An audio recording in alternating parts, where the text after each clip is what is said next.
Sambil dilihat ya, apa sih dia katanya. Nah, betul berarti jawaban Ustaz tadi ya. Akademi Pengasuh Asrama. Saya kan ada di SD. Kan saya di TK. Atau saya kan menjadi tenaga di rumah Quran. Kok bicaranya tentang Akademi Pengasuh Asrama? Nah, ada yang tahu kira-kira jawabannya?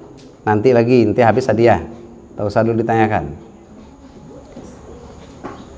Ya, kegiatan ini ternyata sudah banyak dilaksanakan. Kita sambil perkenalan sedikit bahwa ini dia yang pertama kali atau gelombang yang pertama. Itu jumlahnya. Hingga ke kami adalah yang ke-8 di Bukit Tinggi. Berarti sudah ada 7 kali kegiatan ini sebelumnya. Ini ternyata yang diinginkan setelah mengikuti workshop DEA itu. Sebagaimana yang terlihat, saat kami kemarin diberitahu tentang akan adanya kegiatan ini, kegiatan workshop DEA ini, memang sangat tertarik dengan 7, itu dibacanya apa?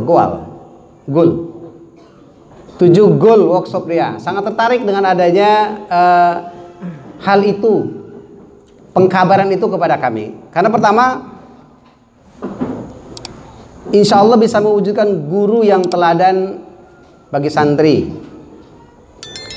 Yang kedua, bisa membekali guru muda dengan skill kepengasuhan, begitu katanya. Yang ketiga, membantu pesantren atau sekolah bebas bully. Nah, hari ini tahulah kita, kalau udah mulai sekolah, anak-anak tidak lepas yang namanya dalam satu hari itu aktivitas bully-membuli.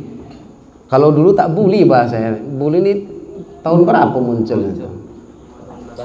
Bahasa keren sekarang. Dulu pelonco kan, apalagi ngejek-ngejek. Sekarang bahasanya udah bully gitu.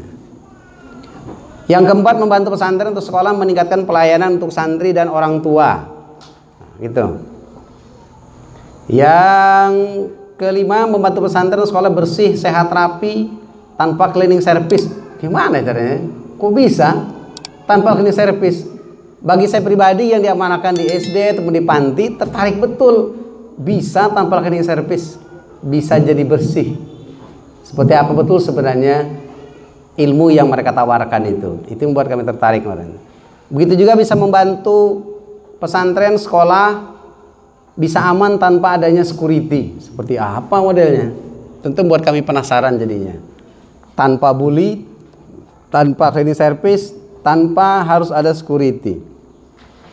Kemudian menjadikan pesantren sekolah tempat yang nyaman bagi santri. Itu yang diharapkan kemarin itu. Tentunya harapan yang sama bolehlah tertumpah untuk kita semuanya. Untuk kita juga bisa demikian. Bagaimana cara mendapatkan itu semuanya yang 7 goal ini? Ya mudah-mudahan terjawab dalam materi nanti, mudah-mudahan. Selanjutnya, mengapa harus DEA? Ada yang bisa jawab kira-kira? Kalau ada yang bisa jawab, baru tak kasih hadiah nih. Kalau tidak ada, katakan pas. Ada apa tidak ada? Pas. Yaudah, kita pas waktunya nanti baru kita apa. Karena ini,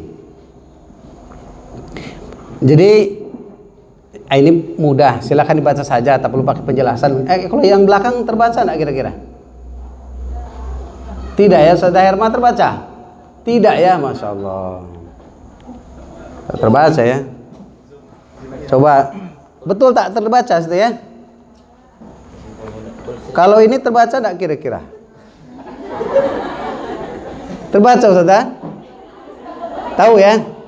Oh, tahu. Padahal lebih kecil nih angkanya. Oh gitu. Tapi ngeblur ya. Jangan tanya saya, itulah ilmu yang didapat itu. Jadi di antaranya semuanya begitu.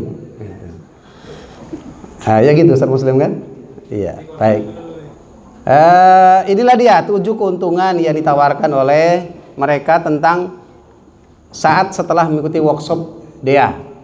Satu, bisa dapat upgrade ilmu pengetahuan tentang mengasuh, bisa meningkatkan pendisiplinan, produktivitas guru juga insya Allah bisa meningkat, kepekaan guru bisa meningkat. Nanti insya Allah akan dapat tips-tips yang disampaikan oleh Ustadz Amir. Nanti ada tips dari beliau yang spesial sekali. Kecuali yang nomor 6, itu bukan dari Ustadz Amir karena belum jadi orang tua. Nah, kemarin itu ditanya, jawabannya PT bukan jadi ayah. Ustadz Amir ditanya ingin menjadi suami katanya. Kan nikah aja belum katanya, mana mau jadi ayah katanya. Jadi terkenal disebutnya dengan peserta suami sebutannya.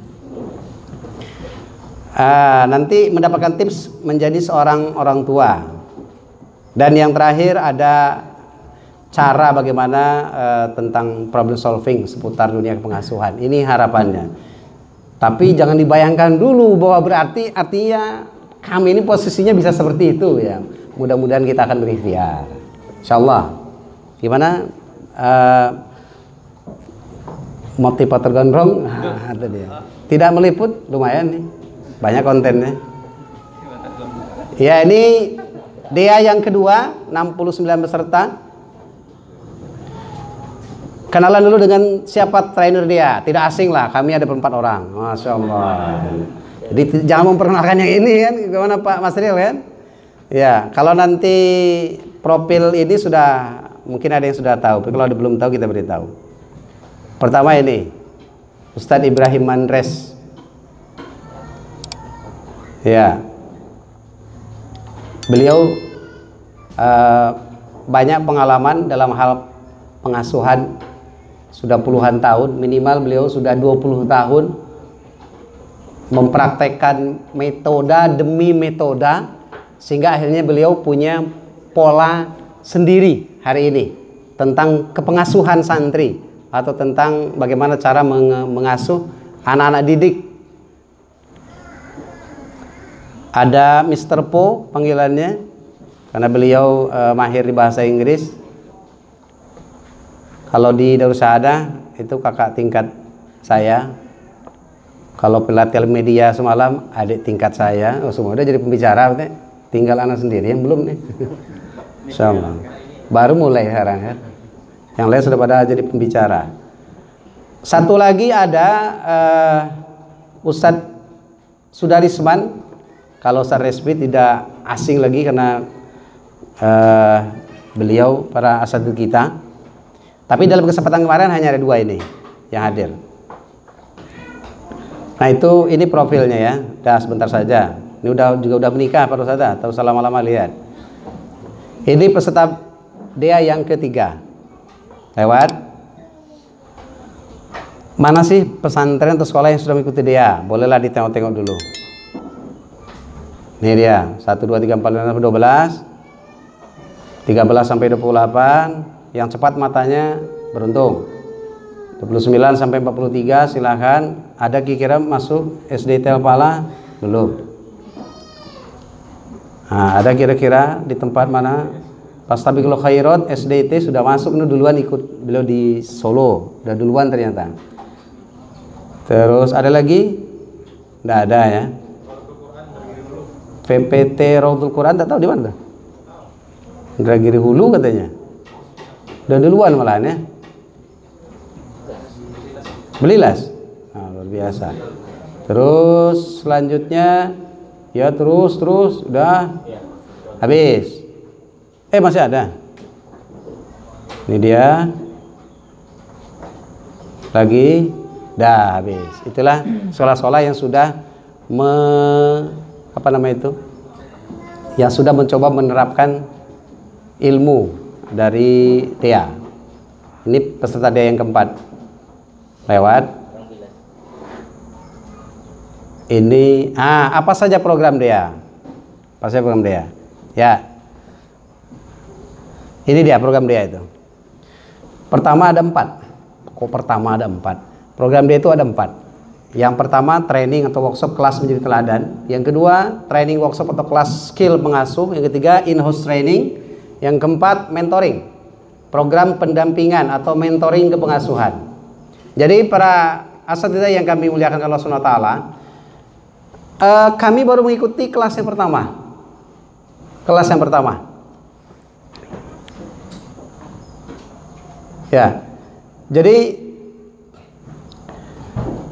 untuk bisa mengikuti kelas selanjutnya harus ikuti dulu kelas yang pertama. Dan di kelas pertama inilah sebenarnya yang paling menentukan sebagaimana nasihat orang tua kita tadi, Pak Ete, bahwa intinya dalam kegiatan kita ini, bagaimana semua kita berada di lembaga manapun itu, atau misalnya dia bukan guru, cuma pengurus yayasan, pembina yayasan, atau mungkin berada di Baitul Indragiri, atau mungkin berada di BMT, meskipun bukan guru misalnya ya,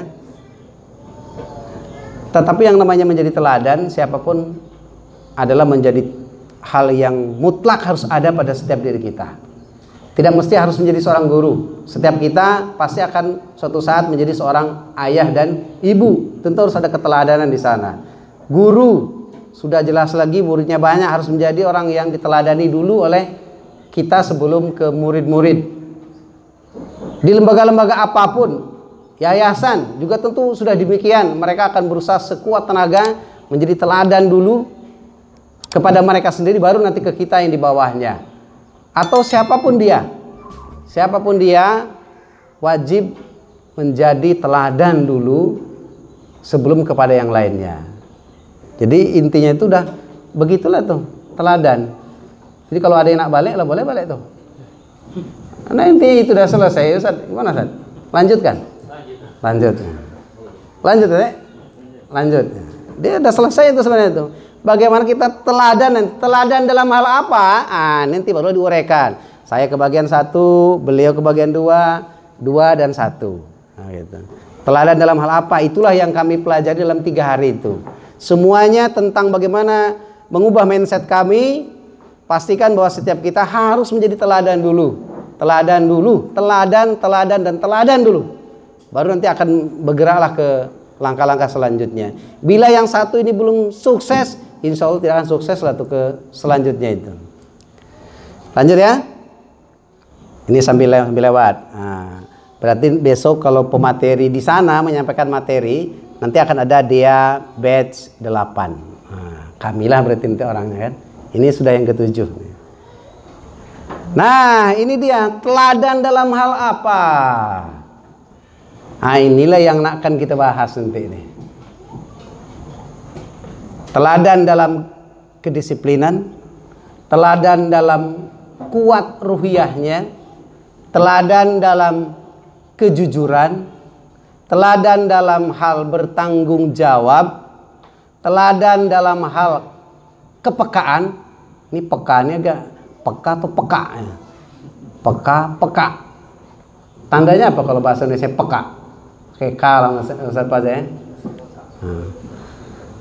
Teladan dalam berperan menjadi ayah dan teladan dalam bijak mengelola emosi. Materi inilah yang kami pelajari kemarin itu. Jadi ada para ustadzah yang mau pamitan sudah boleh pamitan, karena tapi tak dapat makan siang nanti kalau pamitan sekarang. Nah, insya Allah nanti akan ada makan siang tapi tanpa snack. Jadi dikabarkan tidak PHP, tidak ada snack kecuali air minum yang ada di meja. Nah, yayasan sudah habis-habisan kemarin terakhir digunakan untuk biaya kami berangkat lumayan banyak kan. Nah, jadi hari ini kita disajikan menu oleh yayasan makan siang saja dengan air putih. Jangan iri hati melihat buah yang ada di meja kami. Itu ya karena hari ini kami beruntung ada di sini kan. Besok kalau ustadzah yang di depan akan menerima hal yang sama nanti, insyaallah. Nah, ini dia poin intinya itu bagaimana kita menjadi teladan. Sudah bisa dipahami semuanya ustadzah? Para ustadzah sudah bisa dipahami semuanya? Sudah terlihat? Sudah dicatat?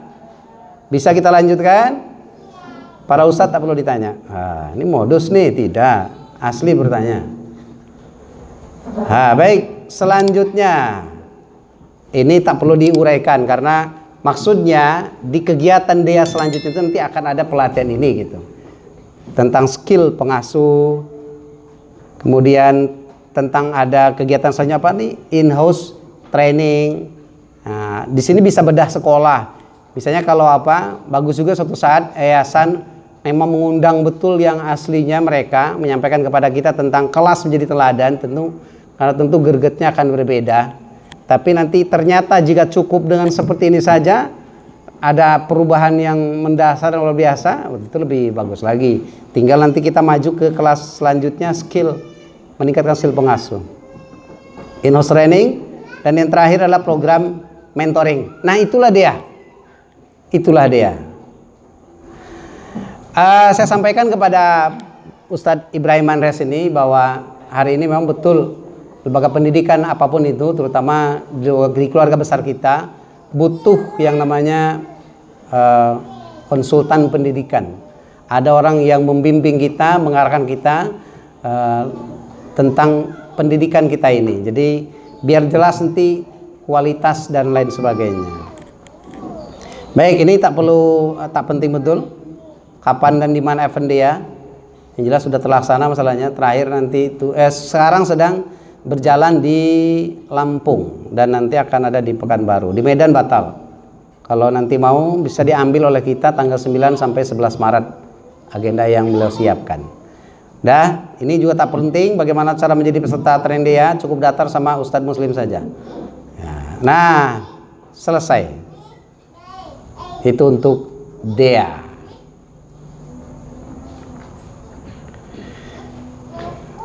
Sedikit lagi Ustadz Muslim ya. Nah sekarang para asida-asida yang dimuliakan Allah SWT, barulah kita mulai masuk materi. Jadi tadi belum masuk materinya. Nah ini belum masuk materi. Masih siap kira-kira? Tapi ada nggak yang didapat kira-kira dari awal tadi sampai sekarang nih? Ada ya? Ustaz Sepul bisa sebutkan satu apa kira-kira didapat? Gimana Ustaz Sepul? Ada hadiah menanti, tenang saja. Minyak sakti lagi. Ada Ustaz Saiful? Ada? Oh Masya Allah, silakan. Masya Allah, bagaimana bisa menjadi guru yang teladan? Kayak kami tahu beliau memang orangnya teladan di tempat kami dan mudah-mudahan di tempat semuanya. Masya Allah. Ustaz Saiful Hadi. Sah channel, tak perlu dipromosikan. Tak ada lagi ya, dah habis. Baik, aduh ada hadiah, saya pula ada hadiah, silakan. Saya tidak ingin menyanyiakan orang yang berusaha menjawab pertanyaan tanpa ada hadiah, insyaallah. Ustaz, apa? Foto jangan lupa. Nengok kemana? Nengok situ. Oh ya. Ih, tak dipoto lagi. Ya, baik. Itu dari Ustazah saya minta satu lah. Tapi dulu hadiahnya ada tidak? Oh ada. Hadiahnya ada. Saya kumpulkan loh hadiahnya ya. Oh masih ada. Apa ya? Mana dia? Ustazah siapa yang saya tanya nih? Ustazah itu, Ustazah Hermawati. Pas. Silakan Ustazah, apa yang sudah didapat kira-kira yang baru sebentar ini?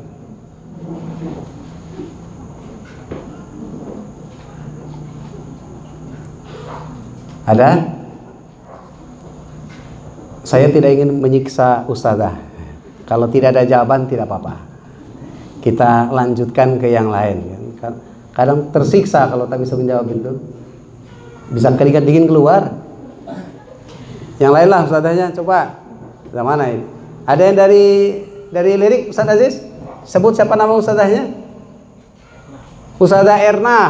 Mana dia? Disebut oleh Ustaz Aziz nih, suruh menjawab. Mana dia? Daerahnya mana? Tak ada Ustaz. Ya. Silakan Ustaz Erna dijawab. Ya. Bagaimana? Tergantung kepada gurunya memiliki teladan atau tidaknya. Masya Allah. Ustaz Aziz nanti serahkan ke beliau ya.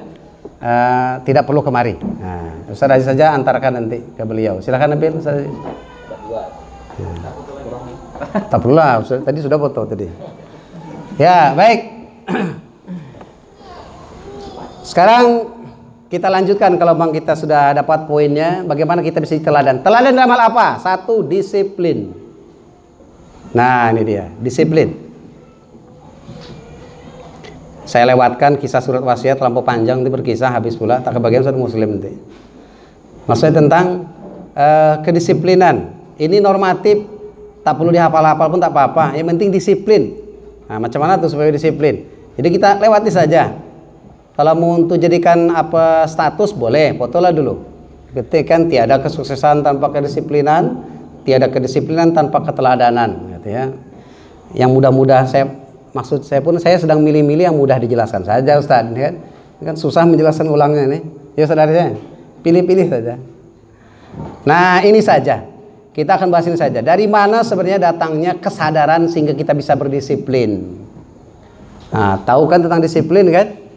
Tak aneh lah tentang disiplin. Coba tak tanya dulu lah tentang apa itu disiplin. Oh, nanti aja lah. Nanti aja. Ini kita bahas dulu tentang dari mana sebenarnya datangnya kesadaran berdisiplin itu. Ternyata yang pertama harus ada edukasi dulu dari kita. Sampai dulu ilmunya kepada anak-anak didik kita. Sebagaimana hari ini kita memperoleh edukasi, itulah memang tahapannya. Sehingga hasil akhirnya kita sadar tentang bagaimana harus disiplin. Itu dia. Yang kedua, ini yang unik, yang saya asik menikmati poin kedua itu. Tanamkan manajemen keuntungan. Di antaranya ternyata inilah dia yang 7 goal di awal tadi itu sehingga dapat oleh anak-anak tanpa security, tanpa cleaning service, tanpa bully dan lain sebagainya. Di antaranya ini, manajemen keuntungan. Kata beliau Ustaz Ibrahim Andres, biasanya di setiap sekolah pondok pesantren itu sibuk ditekankan pada sebuah peraturan. Bicara tentang peraturan biasanya adalah bicara tentang hukuman atau sanksi. Biasanya demikian kata beliau.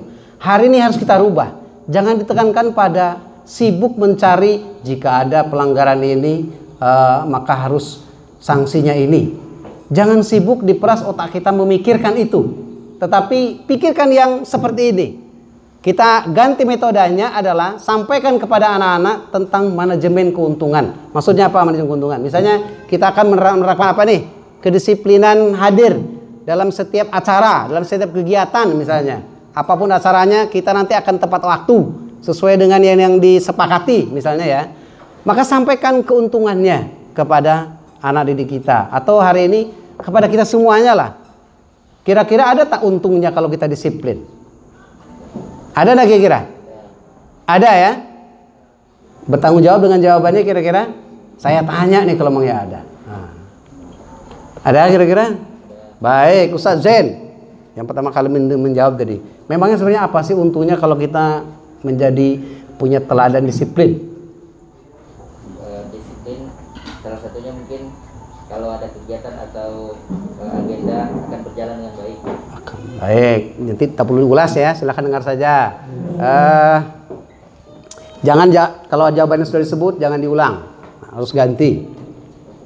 Ustaz Erson. Iya apa? Apa untungnya kita kalau disiplin itu? Sama. Soal tidak dirubah itu saja. Apa untungnya kalau kita punya teladan disiplin? Mengalir waktu ya. Kalau kita disiplin dan tepat waktu, kita bisa maksimal dalam mengikuti kegiatan tersebut. Nanti kalau ada yang sama jawabannya ingatkan saya ya itu sudah gitu ya. Ya, Ustadz Nando. Siap-siap yang lain ya, siap-siap. Tapi ini tak ada hadiah, habis. Tinggal satu. Nih, silakan Mr. Gondrong kira-kira. Kalau kita disiplin itu kita bisa menyelesaikan pekerjaan itu sesuai dengan target. Masya Allah, gitu ya. Mantap. Aduh, saya tak hafal yang SD jelas saya sebut, yang lain tak kan. Dari Korota Ayun ada Ustaz? Boleh sebut nama Ustaznya Ustaz? Siapa kira Ustaz? Apa? Oh ibu. Baik. Jadi saya pun tidak ingin menyiksa para ustadzah untuk harus memikirkan apa itu jawabannya. Saudaria, nah, kan di depan, itulah resiko di depan itu. Apa kira-kira?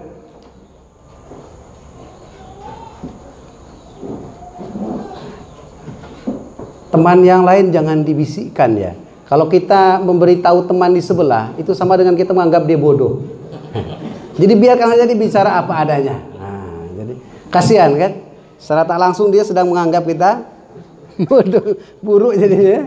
Jadi saya jawab apa adanya, dan kalau tahu udah simpan saja. Giliran nanti mendapatkan pertanyaan bisa menjawab. Saseno mesem-mesem, jawab Saseno. Apa?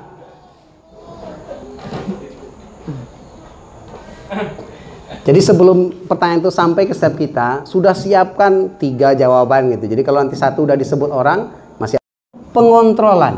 Ada pengontrolan. Nah, ini di antara metode yang beliau pakai adalah mengontrol, mendampingi, mengasuh siapapun anak-anak didik kita. Beliau meramu materi ini adalah didasarkan atas pengalaman beliau yang sudah puluhan tahun tentang bagaimana bisa mendidik anak, dan beliau sampaikan tentang kasus-kasus dan lain sebagainya itu tidak sebagaimana yang kita mungkin hari ini terdengar. Ini contoh kasusnya ya, contoh kasusnya. Mungkin setiap kita tidak asing mendengar ini, contoh kasus-kasusnya itu. Contoh terus di ujung. Misalnya ini, berbohong. Ada tak kira-kira kasus berbohong? Ada kan? Bullying, ada kan? Mau bersihin tak jadi. Gosip, nih ada tak nih? Yang kayak gini nih. Do you know the meaning of gosip? Gosip nih maling juga namanya Ustaz ya. Ini setengah maling nih. Setengah maling nih.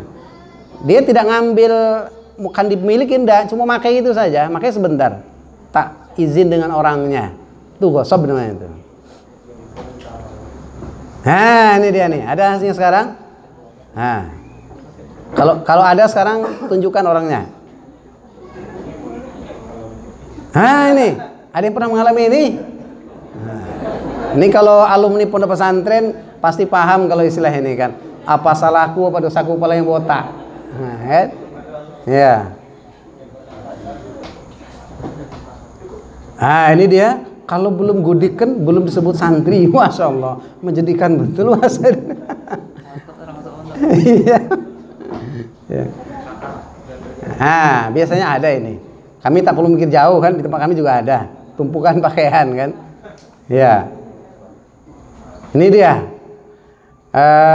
Ada saja hal-hal yang membuat anak-anak akhirnya bisa menangis. Apakah memang pada anak penyebab salah, atau justru sebenarnya pada kita yang mungkin tidak mengerti pola asuhnya?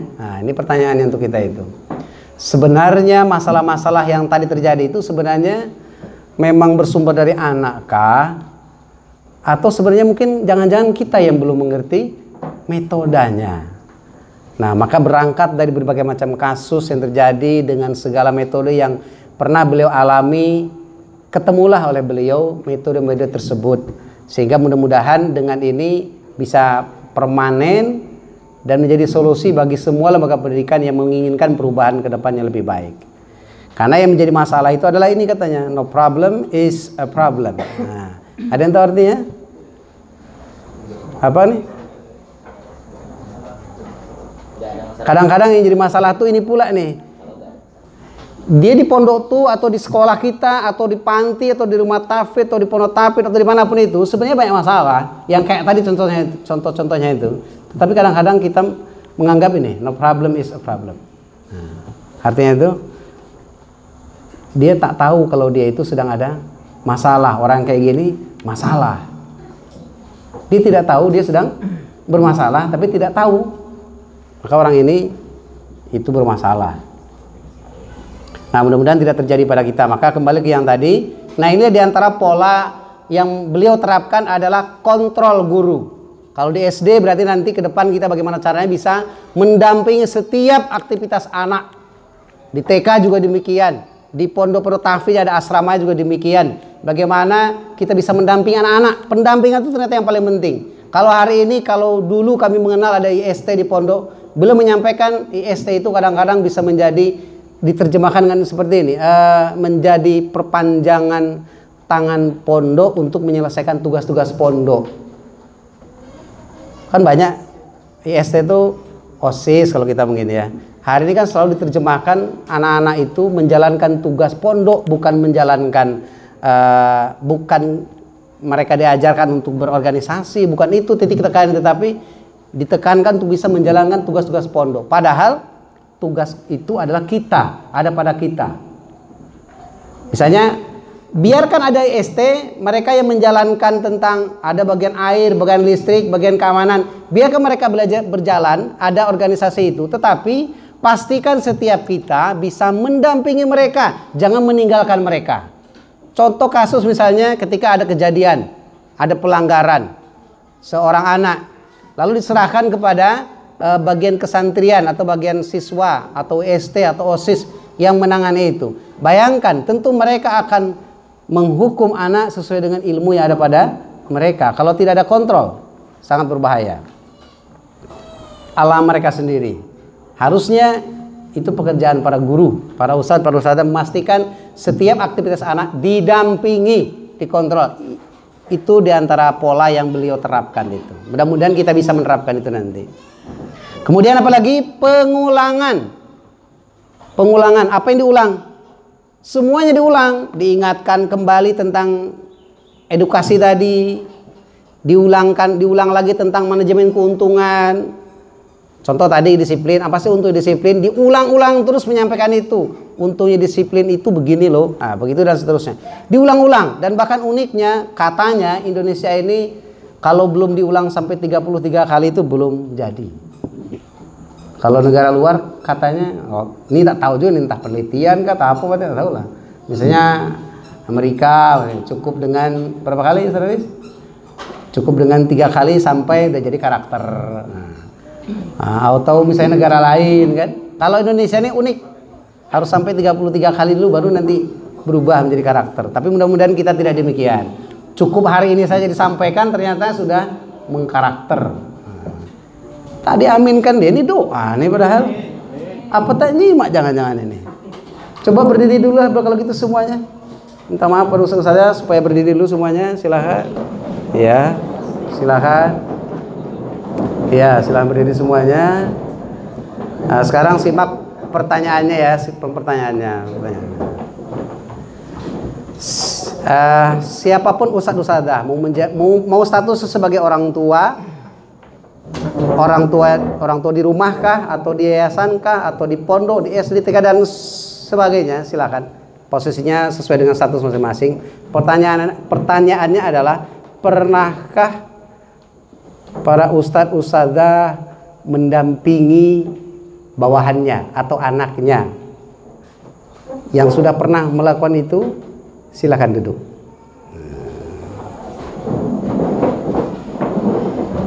Nah, silakan duduk. Ya. Tersisa Ustadz Rizky kok duduk tadi, berdiri tadi. Tersisalah 2 orang. Nah, ini boleh kita tanya nih kan. Nah, kenapa Ustadz Rizky? Oh, belum nikah, Masya Allah. Oh, Ustadz Amir udah nikah ya. Baik. Apakah harus tunggu menikah kita bisa membimbing seseorang? Gimana jawabannya kira-kira? Iya. Jadi jangan diartikan misalnya saya kan tadi sudah dijelaskan ya sesuai dengan keadaan statusnya. Mungkin sebagai pembina yayasan, pengurus yayasan, guru, ustadz, ustadzah, abang, adik, bisa saja dia melakukan bimbingan kepada yang di bawahnya, gitu maksudnya. Seharusnya pernah kira-kira mengalami itu? Pernah kan? Seharusnya berarti tadi duduk ya. Itu gimana dengan Ustadz Adib? Kenapa tadi berdiri? Harus belajar juga ya. Jadi tak pernah mendampingi anak? Nah, berarti kalau pernah jawabannya berarti silahkan duduk. Jadi hati-hati dengan pertanyaannya. Ya. Lanjut tidak nih? Sedikit lagi untuk materi saya, sedikit lagi. Nah ini dia. Jadi diulang-ulang terus tanpa bosan, diulang dan diulang. Terakhir bila sudah mengikuti tahap yang pertama, berikan dulu edukasi. Apa yang kedua? Ya sama-sama. Satu apa? Tahapannya itu? Beri edukasi. Yang kedua? Tanamkan tentang manajemen keuntungan. Yang ketiga? Kalau sudah ketemu, lalu dia akan, insya Allah mulai sekarang saya mau inilah, karena ternyata ada keuntungannya. Sudah, siapkan sejak saat itu. Kemudian ada aksinya langsung, ada tindakannya, jangan cuma menghayal saja.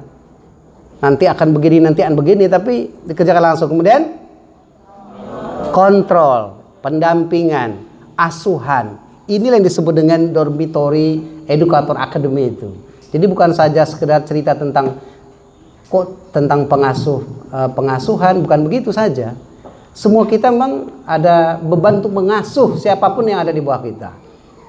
Dan apalagi adanya pengulangan, diulang, jangan pernah bosan. Masih juga degil, ulang lagi, edukasi lagi, begitu terus. Dan cari lagi cara, berbagai macam cara supaya akhirnya poin ke-7 barulah dia akan menjadi sadar disiplin. Itu ending yang terakhirnya. Mudah-mudahan demikian. Lanjut. Beliau mengambil satu kalam dari Syekh Abdullah Azam rahimahullah, bahwa dakwah sambilan akan melahirkan kader sambilan. Menarik juga Pak ya. Dakwah sambilan akan melahirkan kader sambilan. Kalau hari ini kita tidak sungguh-sungguh memang, maka insya Allah akan lahir kader yang juga yang tidak sungguh-sungguh. Kalau hari ini kita tidak menanamkan tentang kedisiplinan, maka insya Allah kader di bawahnya juga akan melalaikan tentang kedisiplinan. Akan diuraikan banyak ke berbagai macam hal. Nah, ini terakhirlah dari saya. Sekarang bagaimana karena ini sudah penerapannya di sini ya. Jadi ini yang terakhir dari saya poinnya. Tentang apa itu disiplin. Mudah-mudahan setelah tahu apa itu disiplin, setelah ini kita ada perubahan tentang disiplin. Satu, disiplin itu menjalankan kesepakatan. Pernah kita bersepakat tentang sesuatu? Pernah kan? Ya. Apa misalnya contohnya itu? Ya apapun itulah, janjian, mau ketemuan di mana? Di tempatnya di ini, jamnya sekian. Sepakat kita. Oke, sepakat kita akan bertemu. Ya, berarti kita sudah disiplin, itu namanya. Menjalankan kesepakatan. Apapun yang disepakatinya, jalankan. Berarti kita sudah disiplin. Yang kedua, disiplin adalah tepat waktu. Ini dia. Tepat waktu ini yang paling mahal. Di semua keadaan. Bukan saja di sini, bukan saja di tempat kita. Di mana-mana yang namanya tepat waktu itu adalah sesuatu yang sangat mahal harganya. Misalnya di undangan, saya ingin pukul 7:30 itu dimulai. Dilemanya itu begini. Mudah-mudahan setelah ini berubah kita. Dilemanya itu begini. Dilanjutkan. Ada beberapa hal yang seharusnya sampai mereka mendengar, akhirnya tidak mendengar kalau kita lanjutkan sejak awal. Karena belakang datangnya. Kemudian jika tidak dilanjutkan, berarti kita lebih menghargai mereka yang terlambat dibandingkan yang datang duluan. Seharusnya yang lebih dilayani duluan itu adalah orang yang pertama kali hadir. Yang terlambat, ya terlambatlah. Salah sendiri kenapa terlambat. Nah tapi ini mudah-mudahan sejak saat ini kita mengalami perubahan. Biasakan untuk bisa tepat waktu. Jam berapa acaranya? Jam 7. Paling-paling jam 7:30 mulai. Jangan seperti itu. Kalau kita seperti itu, insya Allah selanjutnya akan seperti itu, dan makin sepele, makin molor, dan makin akan tidak rapi. Bisa dipahami para ustaz-ustaz seluruhnya? Nanti boleh dites PTN, nanti kapan ada waktu lagi, tepat waktukah atau tidak. Kalau tadi dari SDIT belum tepat waktu, nanti menjadi tugas dan tanggung jawab saya. Padahal semalam itu sudah bersepakat untuk bisa hadir sebelum peserta hadir di sini, semuanya telah hadir di sini. Yang hadir cuma Ustaz Haris, Ustaz Zen, begitu deh. Mana tadi itu? Cuma itu. Yang lain tak ada hadir. Nah, ini mudah-mudahan tidak terulang lagi jalan seperti ini. Kenapa saya sampaikan? Apa tak malu kalau sekolah anak buahnya terlambat? Enggak apa-apa. Ini kan justru momen untuk sebuah pelajaran. Kalau Pak Ete kebetulan memang sudah izin dengan saya bahwa adiknya tidak bisa tepat jam situ, ada keperluan lain. Kami di SD pun juga insya Allah demikian. Ketika tidak bisa hadir itu ada konfirmasi gitu. Jangan selambe aja kata kawan kan. Do you know what the meaning of selambe? Nah, selambe aja kawan kan. Jangan begitu. Panitia sudah berusaha payah untuk bagaimana supaya tepat waktu. Tapi kalau kejadian hari ini malah panitia belum datang tadi. Infox belum terpasang tadi. Kita lebih baik kupas diri kita sendiri daripada mengupas orang lain untuk menjadi sebuah stimulus ke depannya supaya ada perubahan gitu. Yang ketiga, disiplin itu kita yang memulai. Jangan nunggu orang. Lah dijanjikan jam 8. Yang penting itu kita dulu yang mulai. Orang nak terlambat terserah dia. Yang penting kita dulu yang memulai. Ya udah, kita nanti tak ada beban. Kita dulu yang mulai. Misalnya akhirnya ada yang seperti ini kadang. Dek, karena awak jadi malas pula jadinya katanya. Cobalah datang tepat waktu. Jadi kami pun semangat, jangan terpengaruh. Tetap dari kita saja memulai. Biarlah terserah yang lain terlambat. Itu akan menjadi karakter bagi dia sendiri dan akan menerima konsekuensi sendiri yang mereka terima nanti ke depannya itu. Kita tetap menjadi diri kita yang akan memulai sebuah kedisiplinan. Itu maksudnya. Yang keempat, kadang-kadang disiplin itu adalah dengan baris berbaris. Itu bisa melatih kedisiplinan. Pernah kita baris berbaris kan? Itu adalah contoh bagaimana bisa disiplin. Nomor 5, tidak ada kata tidak. Nah ini dia nih. Maksudnya apa ini? Kalau kita ingin mencari alasan supaya bisa dimaklumi karena mungkin tak tahu waktu, sangat banyak ustazah. Apalagi ustazah. Aduh kebetulan apa ini misalnya kan, anak lagi rewel misalnya kan. Pokoknya kalau segudang masalah, alasan, jangan tanya, kita paling jago. Istafti qalbaka. Tanya pada diri kita masing-masing, mau sampai kapan kita dengan keadaan begini terus. Tidak ada kata tidak, bagaimana supaya kita bisa disiplin. Misalnya ada di poin ke-7, misalnya ya, saya sambung langsung ke poin ke-7.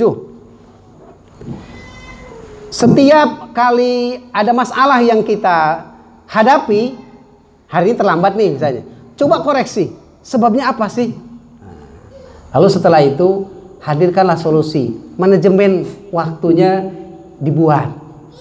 Saya air molek rengat itu kalau kecepatan 80 itu butuh waktu 45 menit.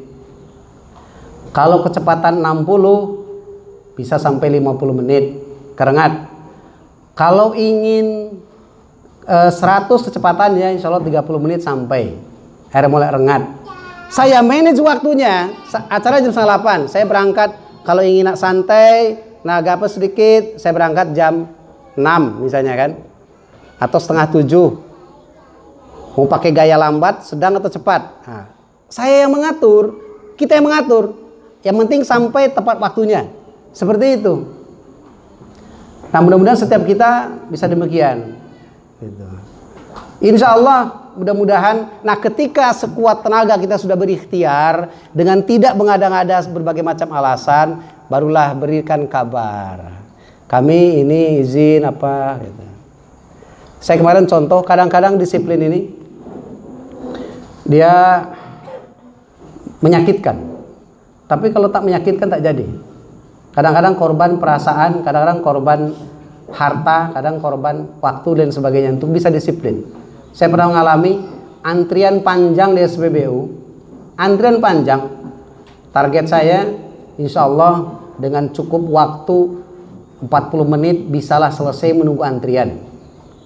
Ternyata di luar perkiraan. Sudah hampir 40 menit saya menunggu antrian. Aduh, ternyata juga belum sampai. Kalau saya tunggu sampai selesai, karena hanya tinggal satu mobil di depan, tinggal satu mobil, dengan waktu yang ada, kalau saya tunggu mobil ini, dua termasuk yang sebelahnya ya, pasti saya akan terlambat sampai Rengat. Kalau saya lanjutkan sekarang sampai ke Rengat, kalaupun misalnya tipis, akan sangat tipis sekali karena memang itu dikejar dengan sangat cepat sekali motor yang saya bawa kan, atau mobil yang saya bawa. Sampai kadang-kadang harus seperti itu, berkorban. Padahal apalah saya tinggal nunggu satu. Bisa saja kalau saya berhujah, saya foto, Ustaz tahu tuh, saya foto, cepret, saya lagi di pom bensin, nanggung sudah sekian jam menunggu tinggal satu. Bisa saja kalau mau beralasan. Tetapi tidak, hari itu dah bismillah, minyaknya saya lihat sampai kok ke Rengat, nanti dengar saja isinya. Padahal dapat premium itu lumayan kan, tapi kadang-kadang harus berkorban gitu. Kadang-kadang ya sakit, tapi ya gimana? Ternyata sampai tempat orangnya belum mengumpul. Sakit tak? Sakit tak? Mulai dari sekarang. Nomor 6, mulai dari sekarang. Jadi tadi tidak ada kata tidak itu, apapun alasannya sekuat tenaga lah. Saya di SD menerapkan hujah udzur syar'i hanya sakit. Sakit tak perlu pakai hujah lagi. Mau sakit cuma demam pening-pening lalat pun asal nyebut sakit katanya, ada saya terima izinnya itu. Tapi untuk urusan yang lain sampaikan dulu apa izinnya. Kalau sakit saya berikan kelonggaran. Nah begitulah tuh. Nah, mudah-mudahan tidak itu menjadikan sebuah alasan kan, karena istaftiqol bakat. Pada hari kita cuma pening-pening lalat, kalau hanya cuma sakit-sakit sedikit, tidak akan sampai-sampai saya sendiri pribadi ke Rengat. Kalau hanya sekedar sakit pinggang, enak badan misalnya kan. Kalau hanya itu yang kecil-kecil yang kita mampu sebenarnya, terkadang Allah sehatkan ketika sedang dalam perjalanan, sehat ternyata alhamdulillah. Menghadirkan solusi tadi sudah ya.